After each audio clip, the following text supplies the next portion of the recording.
Have you ever wondered why the woman who walks away becomes the one a man cannot forget? It is not her beauty that haunts him, nor her kindness, nor even the moments they shared.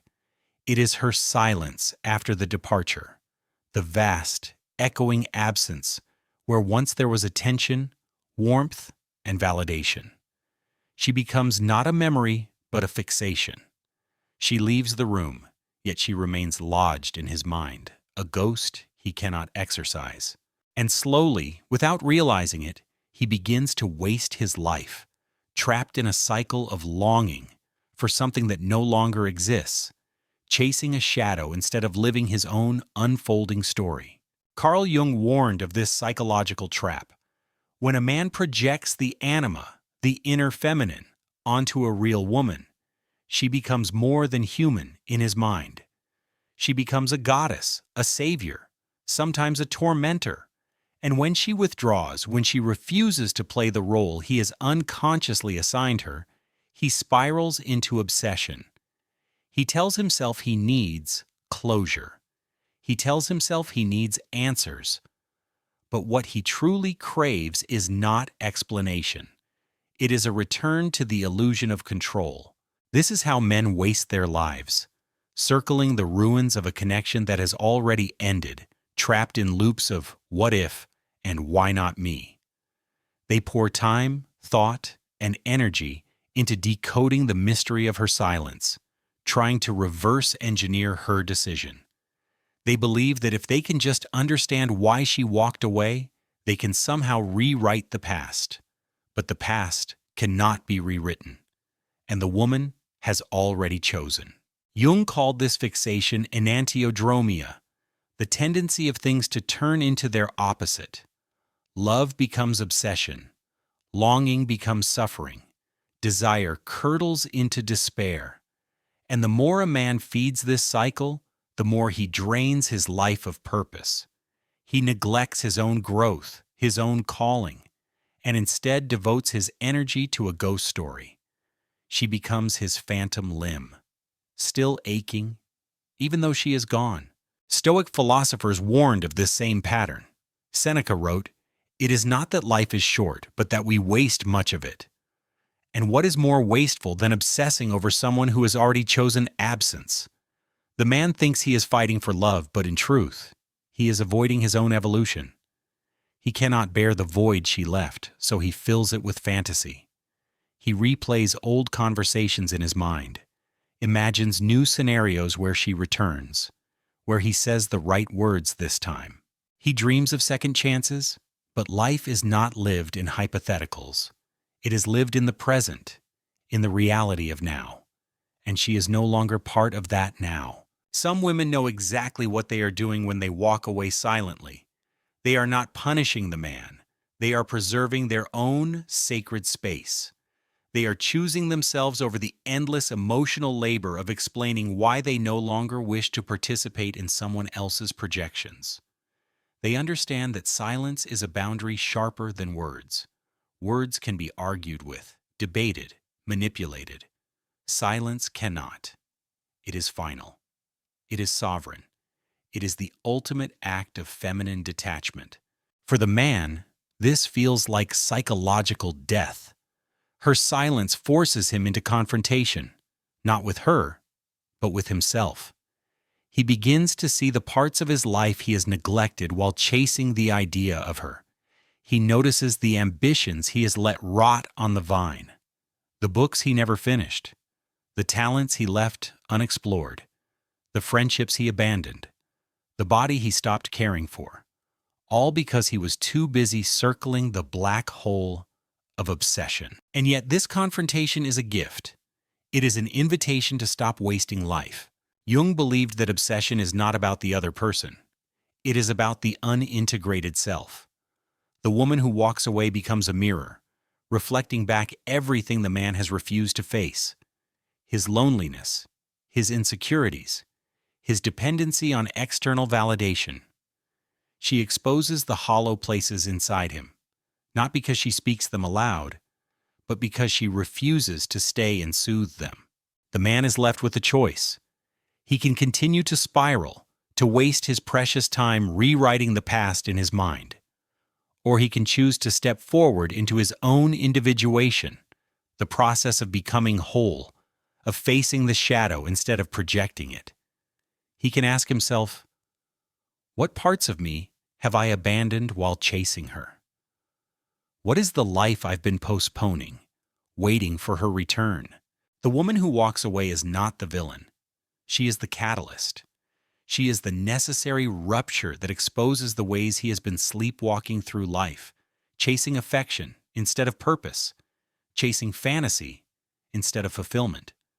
Her silence says, wake up. Stop chasing me. Chase yourself. The man who refuses to listen to this message will wither. He may age outwardly while remaining emotionally frozen, locked in the moment she walked away.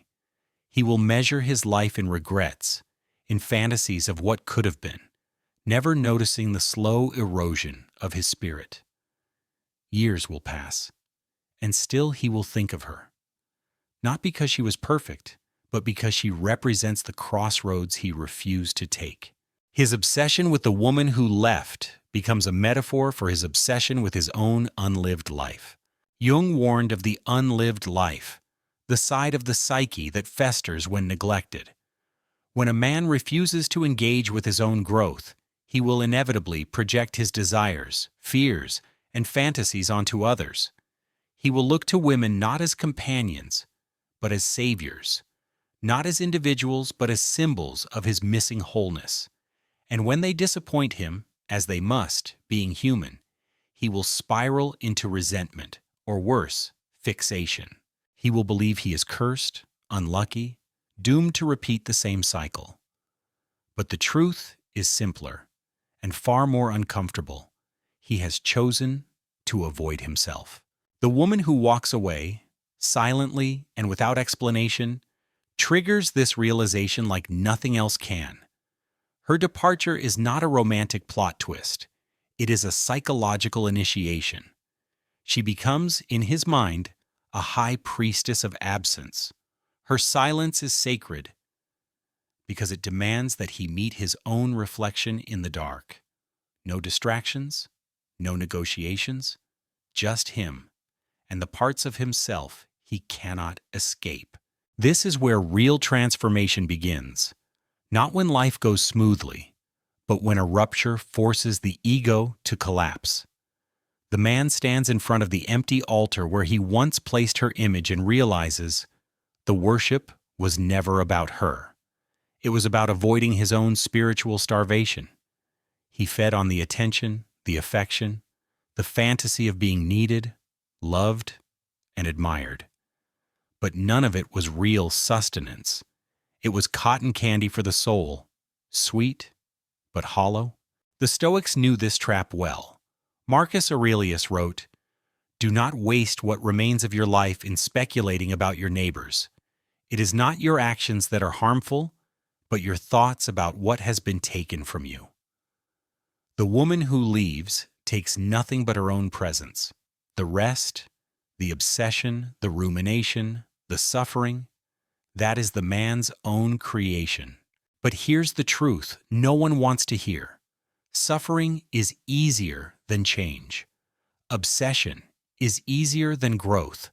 It is easier to scroll through her old photos, to reread old texts, to invent stories about why she left, than it is to sit quietly and ask, what have I neglected in myself? Some men never ask this question.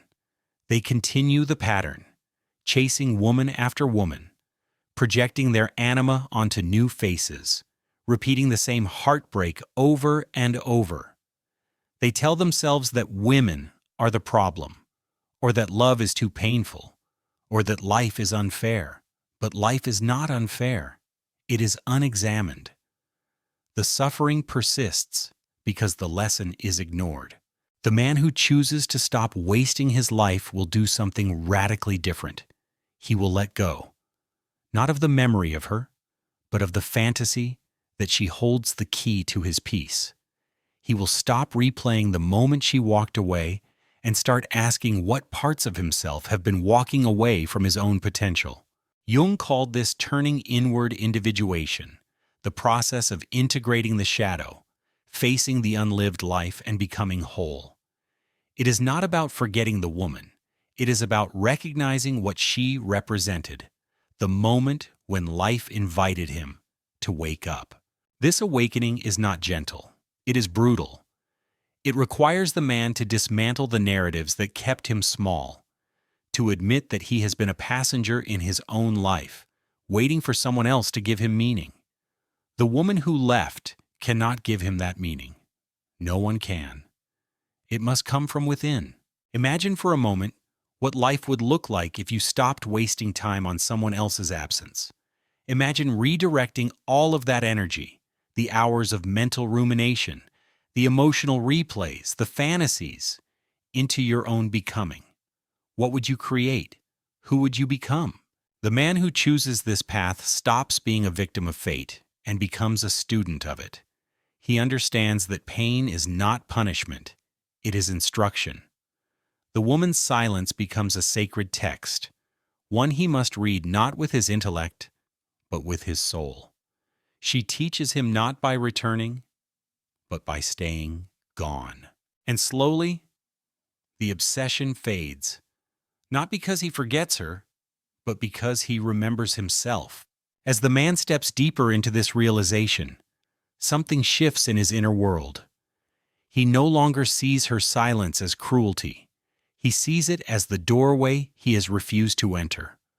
The doorway into his own neglected kingdom, the vast terrain of selfhood he has abandoned in favor of chasing someone else's presence. Her absence then becomes sacred ground. It marks the border between the life he's been living and the life he has not yet dared to claim. Carl Jung taught that obsession is the soul's desperate cry for integration. The woman who walks away silently and decisively becomes the shadow feminine, a symbol of what the man has disowned in himself. Her refusal to soothe, to explain, to remain emotionally available, confronts him with the terrifying truth. He has outsourced his inner life to the approval and affection of others. Her leaving is not about rejection, it is about revelation. If a man spends his life chasing a woman who has walked away, he is not chasing love. He is chasing a mirror, one that reflects back the parts of himself he refuses to meet. Her silence amplifies this mirror until it becomes unbearable. And yet, this is precisely what makes it powerful. In the void she leaves, he is forced to face his own hunger for validation, his addiction to being seen, his inability to sit in stillness without being needed. This is why so many men never heal. They confuse longing with love. They believe the ache they feel is about her, when in truth, it is about themselves. It is about the emptiness they have avoided, the inner work they have postponed, the dreams they have deferred. The man thinks he is obsessed with her, but he is obsessed with escaping the work of becoming whole. The Stoics would call this wasted life.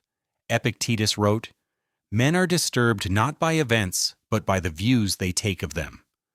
The woman's departure is not the tragedy. It is his refusal to move forward that wastes time. Her silence is neutral. His fixation is the prison. But what happens when the man decides to leave the prison? He begins to reclaim his time. He stops rehearsing conversations that will never happen.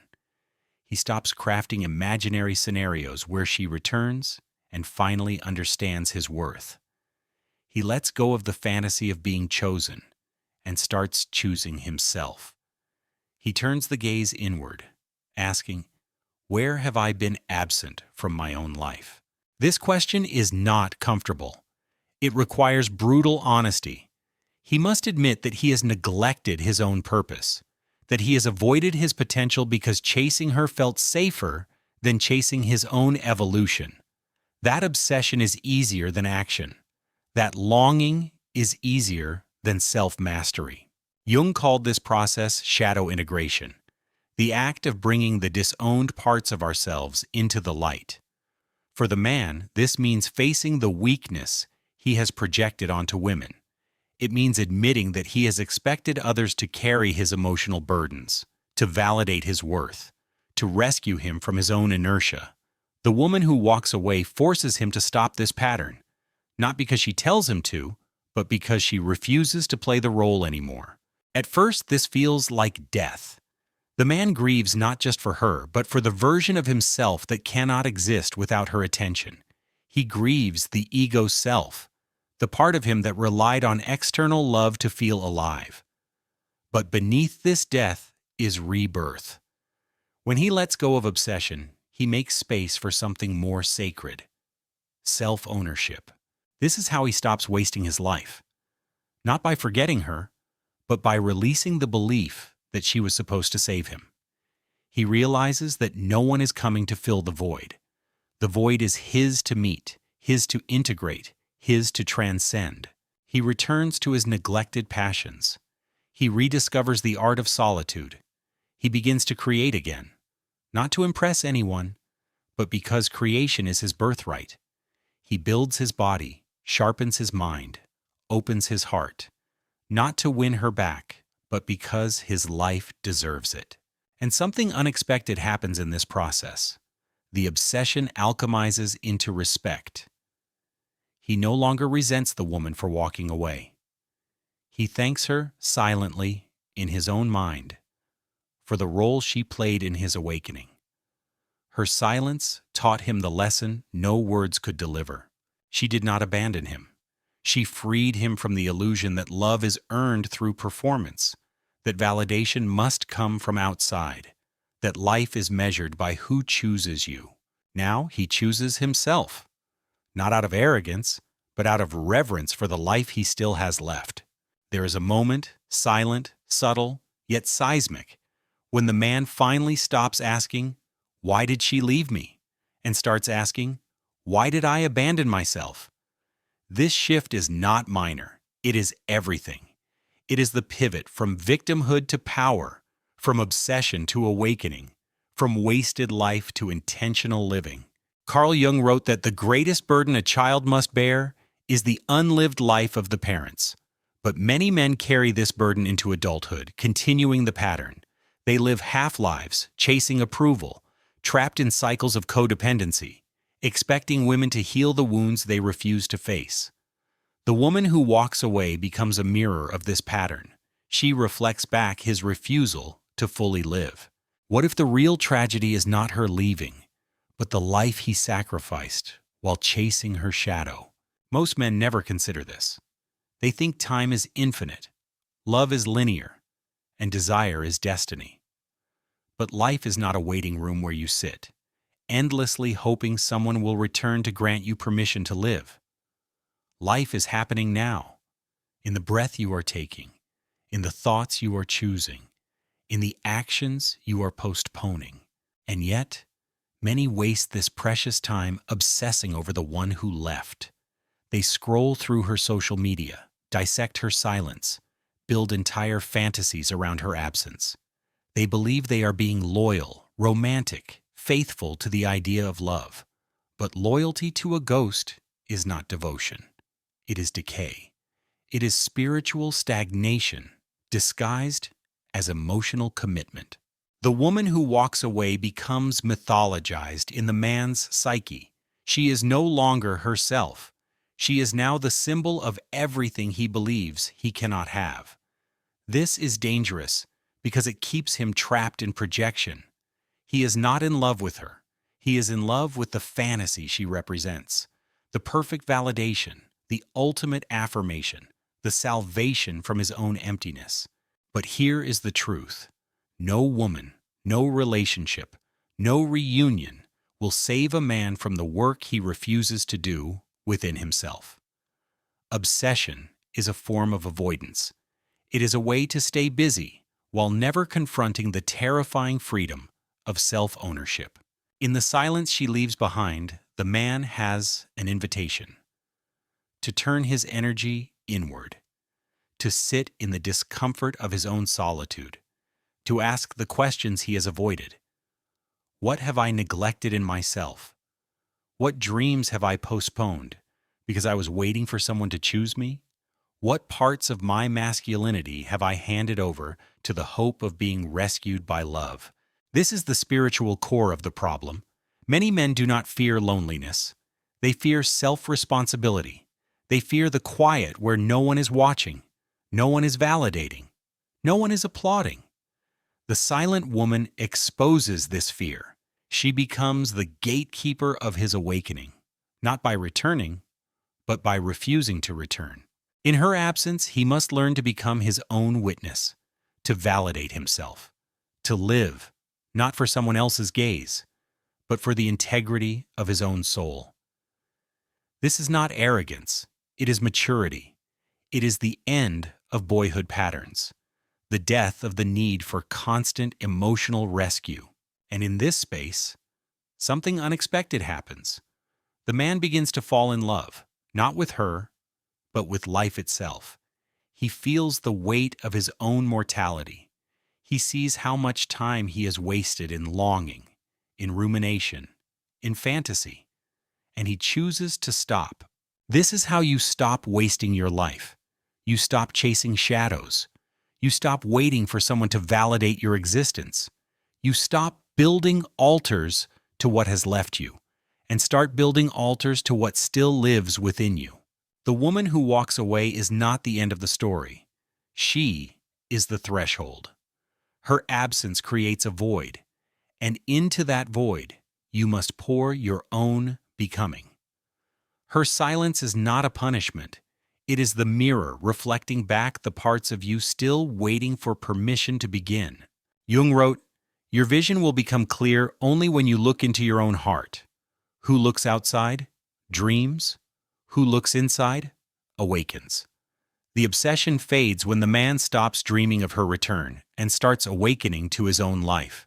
And when he does, he becomes dangerous. Not in a destructive way, but in a sovereign way. Dangerous because he is no longer controlled by longing. Dangerous because he no longer negotiates his worth. Dangerous because he no longer needs to chase love. He has become it. This is the paradox. The moment he stops chasing, he starts living. The moment he stops projecting, he starts creating. The moment he stops waiting for her, he starts walking his own path. The man who understands this no longer fears the woman who walks away. He honors her as the catalyst she was meant to be.